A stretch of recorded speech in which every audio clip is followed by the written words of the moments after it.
This is such a great question. And a lot of right-wing talking heads, pastors talk about how religious people are more happy than atheists. And there are some studies that show this, but when you read the studies, that's not actually what they're saying. So first of all, many of these studies are only done in Christian nations or with Christian organizations. They're not actually bringing in other religions for comparison, because the goal of the study is to prove that Christianity makes you happier. But what they found, and the major study done by the Pew Research Center is one that's cited quite a bit, found that it wasn't the religion that made people happy.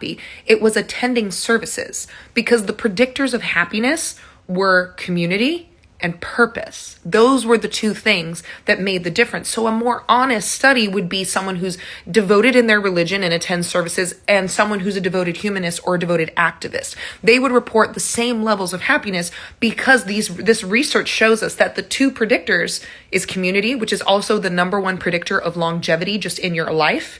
And then it's purpose, something that gives you purpose. Comparing someone who's religious and attends services to someone who's kind of rudderless and doesn't have any activities outside of work, of course they're going to have differences in happiness. But the studies are designed that way. And again, they don't include other religions. They would find that people of other religions that participate actively in their community would also report the same amounts of happiness. It also doesn't talk about the fact that people who are in religious communities, especially fundamentalist religious communities, tend to have higher rates of depression from default than someone who is non-religious or atheist or involved in their communities in other ways.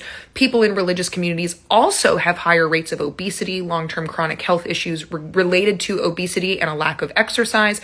There's all these different things, but this research is skewed intentionally to try to prove a point, when really it's not the religion that's the determinant of happiness. It's those other two parameters, as well as even things like, there's been research that prayer has health benefits, because prayer, it has the same health benefits as meditation. So it functions the same for your nervous system. So these are intentionally done in a way to skew the data that isn't really true. Or people take the data and they skew it and they don't actually talk about what the research says. Because there's a lot of research that shows, hey, these people are happier if they're involved in community, because people who claim to be religious but are not involved in community have the same unhappiness as people who are not religious and also don't have community. Those are the really big differences. It also doesn't talk about the fact that, especially for women, stay-at-home moms, which is more dominant in religious communities, have higher rates of depression, chronic anxiety. They're at higher risk for elder poverty. They have higher incidences of long-term disease like cancer and heart disease.